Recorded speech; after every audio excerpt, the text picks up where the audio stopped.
to immediately and peacefully disperse. If you do not do so, we may dispense chemical agents and you may be arrested.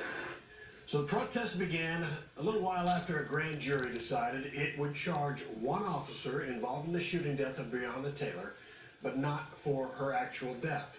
There has been resistance from protesters in Louisville to end their demonstrations tonight. Some have started fires in downtown, and arrests have been made.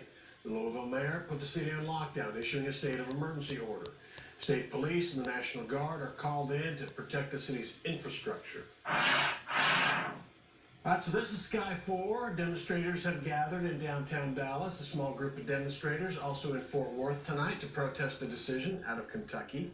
So again, a live look from Sky 4 downtown Dallas tonight. The demonstrators have taken to the streets. They're right now near Clyde Warren Park and Woodall Rogers, marching through different areas of downtown. The protest actually started at Dallas City Hall and the Dallas Police Department.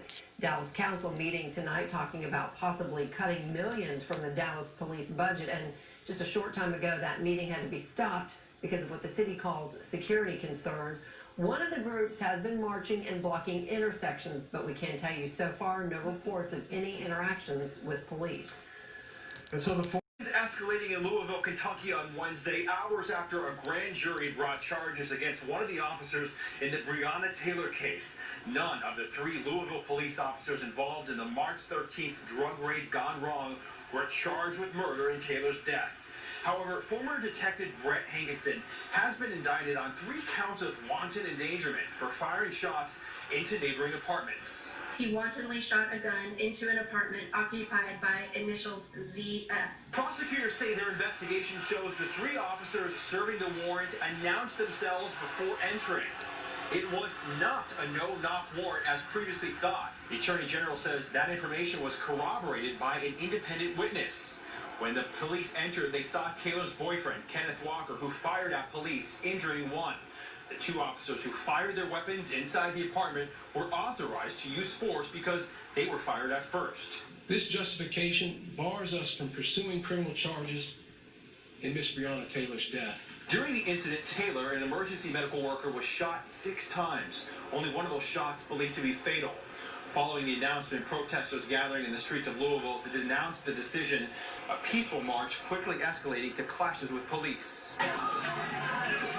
Despite a plea for calm from the Attorney General. If we simply act on emotion or outrage, there is no justice. It just becomes revenge. In Louisville, Kentucky, Matt Finn, Fox News. Earlier tonight, that same group that marched to Dallas City Hall, we heard from them outside of DPD headquarters. We heard from several black women speaking very emotionally and passionately about Breonna Taylor and what this indictment today, not in connection to her death, means to this community. One woman questioned, did you really think that things were going to change because of a black woman? Activists and protesters do not feel like justice has been served.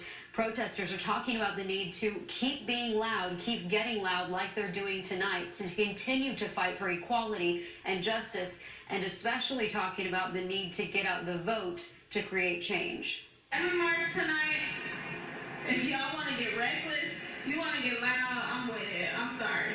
We have to make a statement, and I'm tired of no justice, no peace with no action behind it. Yeah. So, that's that. And I'm just now seeing and learning that one group has blocked McKinney and Pearl, so they are blocking an intersection. And I should say, for a little while earlier tonight, that same group that originated at City Hall was blocking Ross and Ackerd. So as they're marching, they are blocking some of these intersections in the downtown area. I did talk to some activists in Dallas earlier today who tell me that this is not about black people versus police, but rather the sanctity of life and the ability to move around freely or even be safe at home without fear of being killed by the people who are meant to protect. I'm exhausted. I'm emotionally spent. We've gone through this an endless number of times. And shot and killed someone. More calls of no justice, no peace in Dallas Wednesday night as protesters gathered outside police headquarters and City Hall to voice the outrage they feel that, once again, justice has not been served. And so here we are again, a young, beautiful black woman, just starting adulthood. One of our heroes, a front